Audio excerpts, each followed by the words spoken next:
Ciao a tutti, bentornati sul canale Resetinfo. Nel video di oggi vi mostrerò come configurare l'NFC e i pagamenti contactless sul vostro Infinix Note 30 VIP.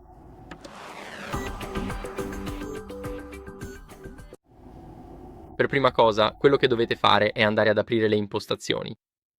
Ora, qui nelle impostazioni dobbiamo andare su Altre connessioni, dove troveremo l'NFC. Dobbiamo assicurarci di attivarlo e qui abbiamo l'opzione Tocca e paga. Ora, come pagamento predefinito, userò sempre Google Play.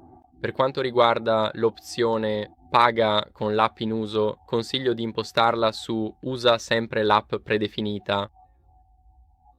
E ora, quello che dobbiamo fare è configurare il nostro portafoglio.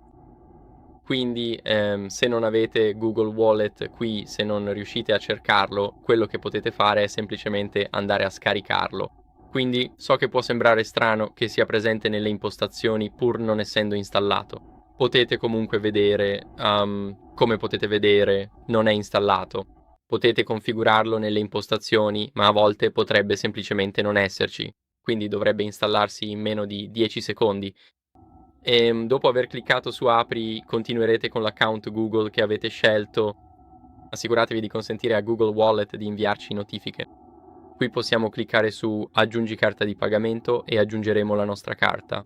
Quindi possiamo scansionarla sul retro del telefono, possiamo inserire i dettagli del numero oppure possiamo scansionarla tramite la nostra fotocamera. Quindi, come potete vedere, possiamo fare una cosa del genere. Ora, questo numero non esisterà esattamente perché non inserirò informazioni reali qui. Ecco come dovrebbe apparire: 16 cifre, mese e anno di scadenza, codice di sicurezza, che è il nostro CV2 o CVC. Qui abbiamo il nostro indirizzo e cliccheremo su Salva e Continua. Dopodiché la tua carta verrà aggiunta qui e potrai pagare con il tuo telefono perché abbiamo configurato l'NFC. Qui abbiamo entrambi i Google Pay, così puoi controllare quale funziona.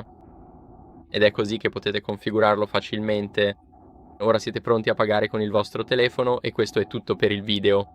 Quindi spero che sia stato utile. Se lo è stato, lasciate un like, iscrivetevi e commentate e ci vediamo al prossimo.